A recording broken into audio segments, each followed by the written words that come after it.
संवाद साधावा।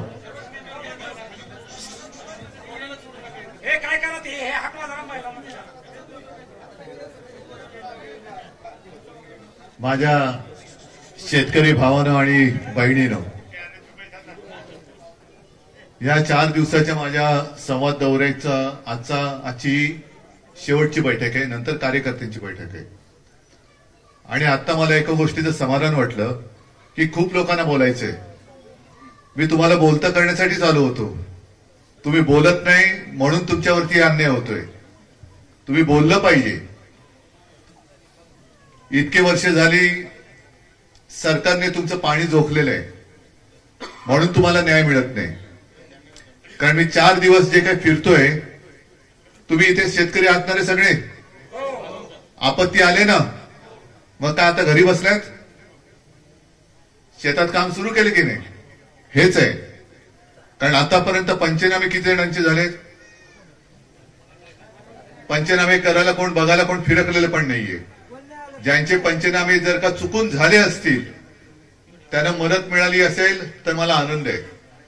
पण समजा आता धरून चला असं की आम्हीच पंचनामे करणारे आहोत आणि आम्ही तुमच्या शेतीमध्ये आलो, तर आम्ही रिपोर्ट कर येऊ, शेतकरी कामाला लागलाय की नाही लागलाय? पेरणी सुरू झाली, रब्बीचा हंगाम घ्यायला सुरुवात झाली, इकडे सगळं व्यवस्थित आहे। कसलं पॅकेज आणि कसलं काय? कारण मधला जो काही काळ त्यांनी काढला तोच काळ जीव घेणा होता। दिवाळीच्या आधी म्हणजे सप्टेंबर मध्ये, तसं पाहिलं तर मे महिन्यापासून पाऊस सुरू झाला आणि पाऊस थांबतोय की नाही, पाऊस थांबणार की नाही अशी चिंता संपूर्ण महाराष्ट्राला लागली होती। दरम्यानच्या काळामध्ये आपत्ती आल्यानंतर 3-4 दिवशी मी त्या पूरग्रस्त भागात आलो होतो। 1 दिवसाचाच येऊन गेलो मी। येऊन गेल्यानंतर आपण मोर्चा जाहीर केला आणि त्याच सुमारास मुख्यमंत्र्यांनी मोठं पॅकेज जाहीर केलं, 31,800 कोटी। आणि 31,800 कोटी मध्ये आपले मुख्यमंत्री हुशार आहेत, काय वादच नाही। असं बोलतील की तुम्ही असे घाबरून जाल की काय, तुम्ही तुमचं दुःखच विसरून जाल। आणि त्यांनी जाहीर करताना म्हणजे एकेकाची पद्धत असते। मी मुख्यमंत्री होतो, राजेशजी माझे सहकारी होते, आपण राजेशजी शेतकऱ्यांची कर्जमुक्ती केली, तरी मी गावामध्ये मिरवायला आलो, काय मिळाले की नाही, मिळाले की नाही, काय मी उपकार नाही केले, मी माझं कर्तव्य केलं, मी कर्तव्य केलं। आणि त्याच्यानंतर या मुख्यमंत्र्यांनी जे काही केलं, इतिहासातील सगळ्यात मोठं पॅकेज 31,800। मला पण बरं वाटलं की अरे इतिहासातलं सगळ्यात मोठं पॅकेज, कारण आपत्तीच एवढी मोठी होती। तुम्ही दादा सांगा, आता सगळ्यांचं वय साधारणतः किती आहे? मला तर 90च्या वरचे सुद्धा शेतकरी दादा भेटले आणि सगळ्यांनी सांगितलं एवढी मोठी आपत्ती आमच्या आयुष्यात कधीही बघितलेली नव्हती। साहजिक असे, जेवढी आपत्ती मोठी तेवढं नुकसान मोठं तेवढं त्याला मदत करणंही आलंच। पण ह्या 31,800 कोटीची जी जर का आपण फोड केली, तर इकडे आता बागायतदार सगळे आहेत, मोसंबी, बरोबर आहे? म्हणजे तुम्हाला बागायतीचं किती मिळालं पाहिजे माहितीये? दर हेक्टरी त्यांनी जाहीर केलेलं, दर हेक्टरी बागायती शेतीला 27,000, कोरडवाहू शेतीला 18,500, बहुवार्षिक शेतीला 32,500। म्हणजे जर का याची विभागणी केली तर एका गुंठ्याला कोरडवाहू शेतीला 185 रुपये, म्हणजे तुमच्या घरावरती सोन्याची कौलं चढतील। सगळ्यात मोठं पॅकेज आहे इतिहासातलं, 185 रुपये गुंठ्याला। त्याच्यानंतर बागायती शेतीला 270 रुपये, तुम्ही त्या कौलावरती सोन्याची गुढी लावाल, बरोबर आहे? बहुवार्षिक शेतीला 325। आणि पुढे हे मी माझं मनातलं नाही म्हणत आहे, ही बातमी आलेली वाचते, 7 ऑक्टोबरला आलेली बातमी आहे, मला वाटतं लोकसत्तेमधली, लोकसत्तेतलीच आहे। आता त्याच्या पुढचं वाक्य फार महत्वाचं आहे। आज शेतमजूर दिवसाला किती मजुरी घेतो? 500 रुपये ना, म्हणजे बरोबर आहे ना? याच्यात तेच आले, म्हणजे शेतमजूर एका दिवसाला 500 रुपये घेतो आणि तुम्हाला गुंठ्याला 185, 270, 325, इतिहासातलं सगळ्यात मोठं पॅकेज, ही थट्टा चालवलेली। आणि तुम्ही काय करता? तुम्ही भुलता। मी तुम्हाला तुम्ही हतबल झालेला आहात, जगायचं कसं?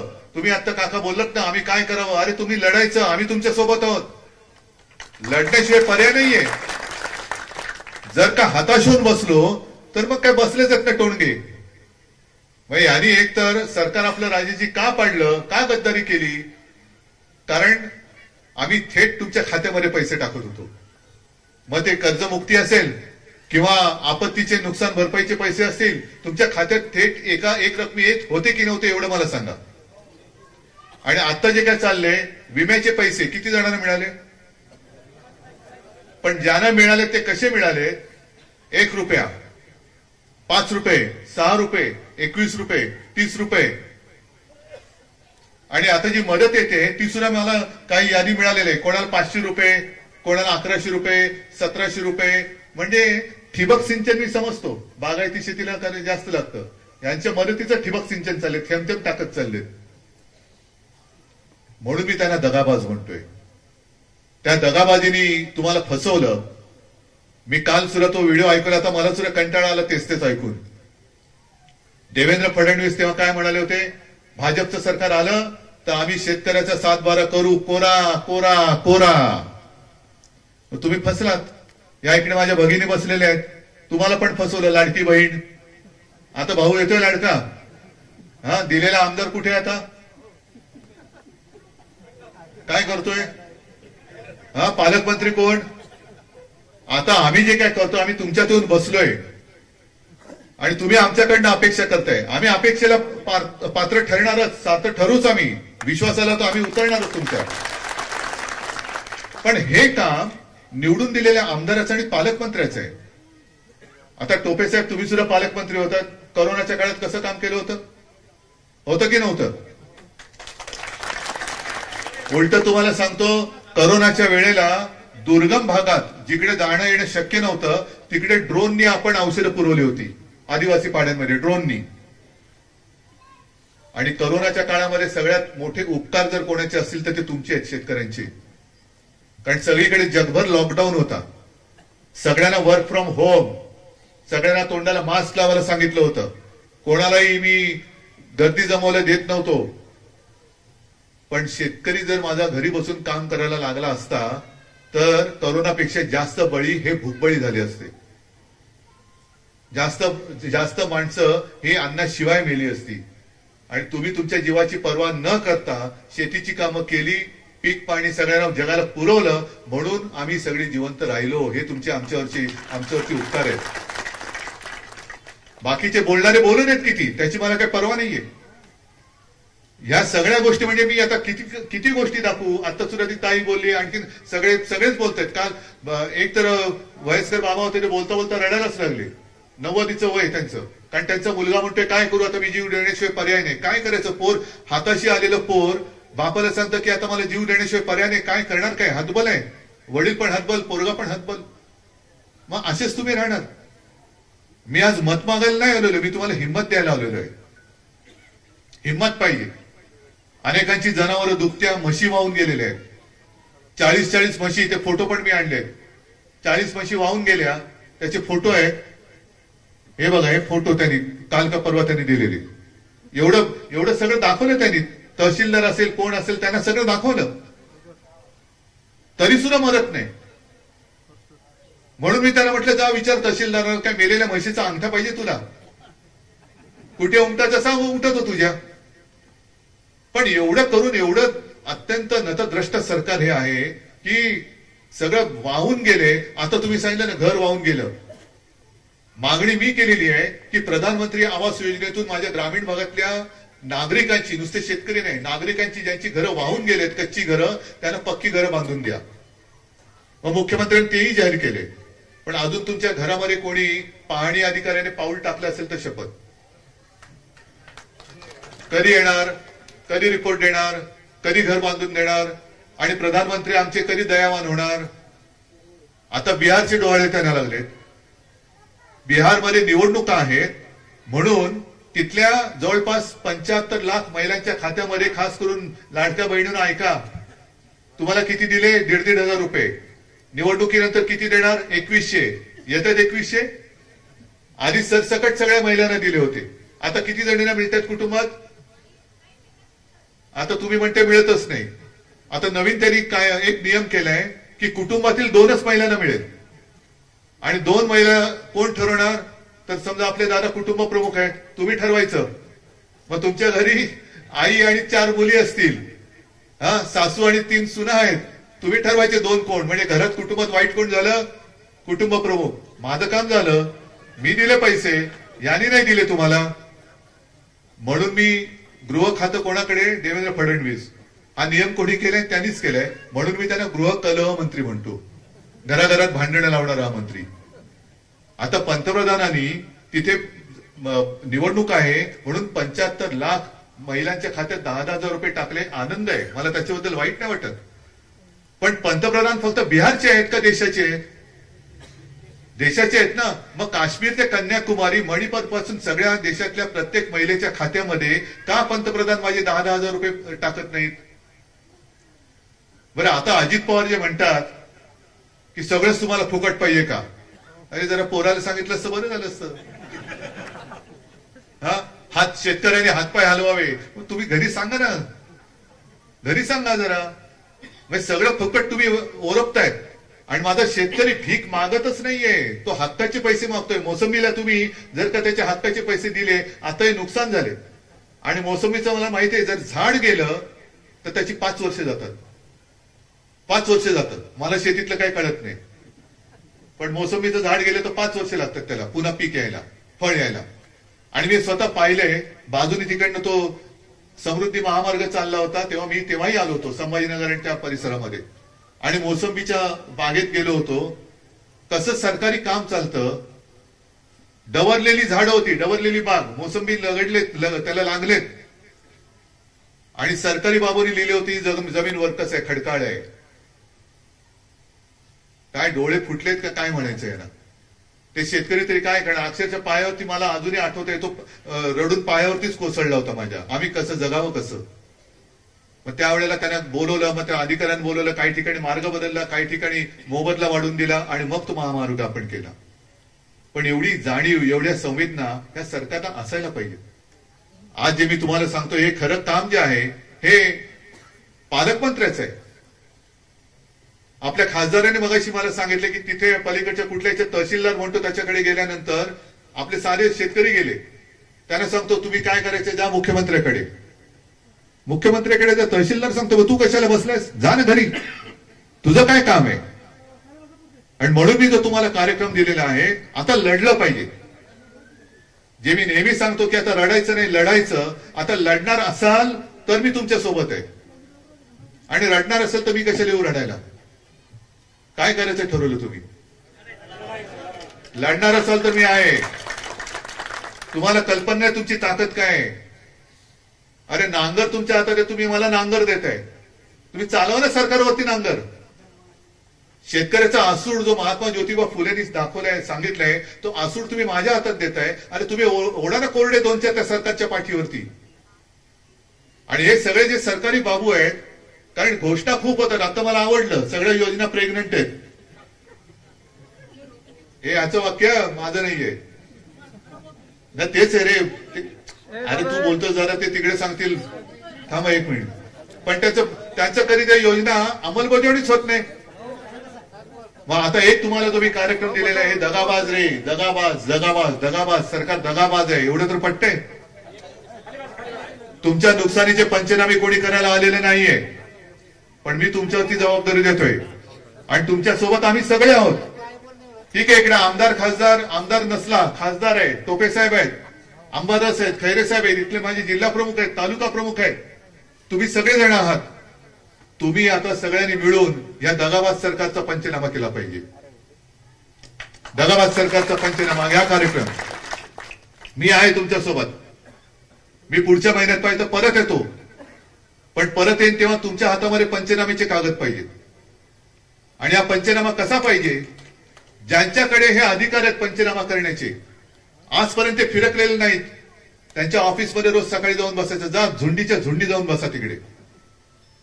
आणि त्यांना विचारायचं, दादा तू माझ्या, अगदी नम्रतेने बोलायचं, शिवीगाळी करायची नाही.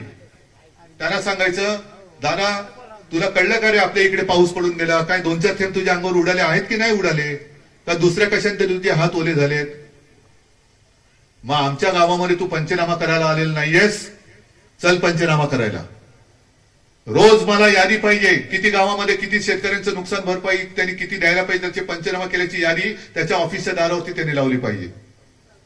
पंचनामे केल्यानंतर जी नुकसान भरपाई, ठीक आहे, कर्जमुक्ती झालीच पाहिजे, 50,000 रुपये हेक्टरी मिळालेच पाहिजेत.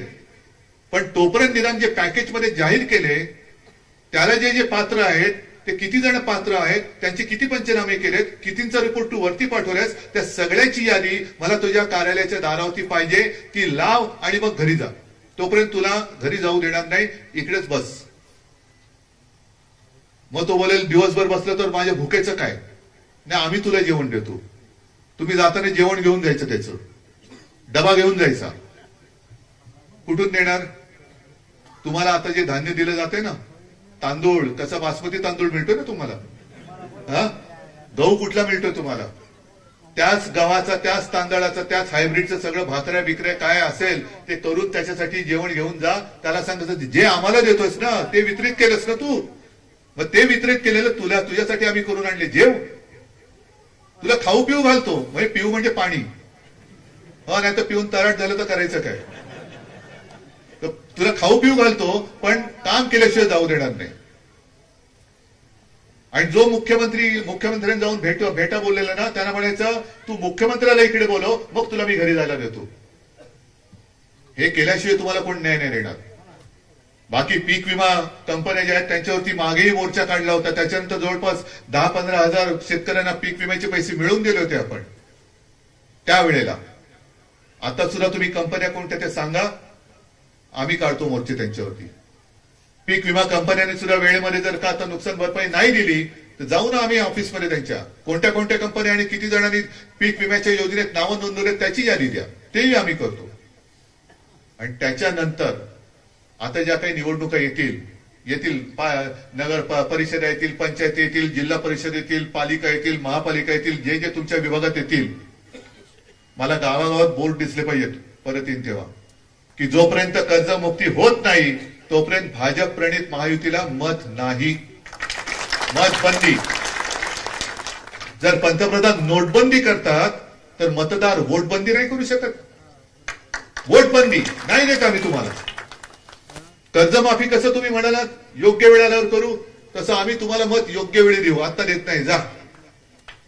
ही हिंमत जर का तुम्ही दाखवली तर तुमच्या समोर सरकार गुडघे टेकेल, नाहीतर तुम्हाला त्यांना माहितीये काय करेल दादा, रडेल, एक दिवस जीव देऊन मोकळा होईल.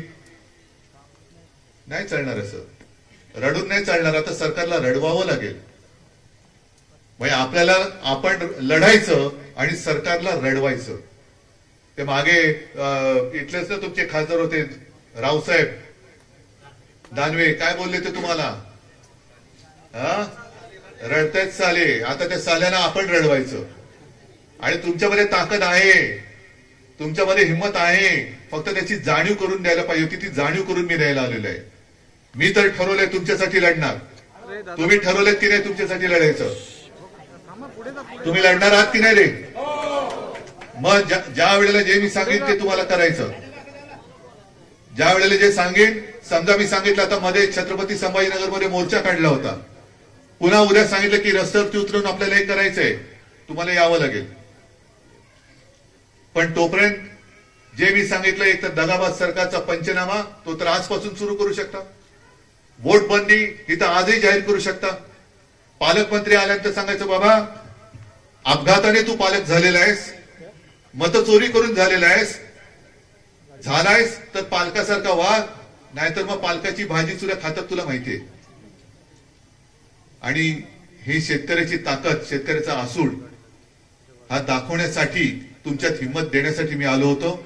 आणि मला खात्री आहे हा शेतकरी माझा साधा आहे, भोळा आहे, पण आज मनातून तो चिडलेला आहे. म्हणून मी एकच उदाहरण जे 2-3 वेळा दिलं तेच इकडे देतो. छत्रपती शिवाजी महाराजांनी काही त्यांच्या सैन्याला आदेश दिले होते, सूचना दिल्या होत्या की रात्री सैन्य गडावरती असायचं, झोपताना दिवे मालवून टाका. का? कारण तेव्हा तेलाचे वातीचे दिवे, आज सुद्धा गावामध्ये काही ठिकाणी वातीचे दिवे असतात, तर झोपल्यानंतर उंदीर जर का पेटी वात घेऊन पळाला आणि गवताच्या गंजीत घुसला तर गवताची गंजी पेटेल. तसंच मी आज सरकारला सांगतोय, जरी अतिवृष्टी झाली तरी ह्यांच्या भावनेची गंजी आता सुकलेली आहे. ह्याच्यात जर का ठिणगी पडली तर तुमचं सरकार जळून खाक होईल, तुमचं सरकार जळून खाक होईल. पण तेवढी वेळ येऊ नये अशी माझी इच्छा आहे, पण ती पूर्ण करायची की नाही हे सुद्धा सरकारच्या हातात आहे. असो, मी तुम्हाला आज 2 कार्यक्रम दिलेले आहेत.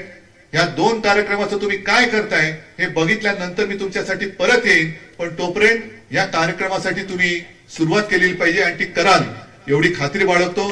धन्यवाद. जय हिंद, जय महाराष्ट्र.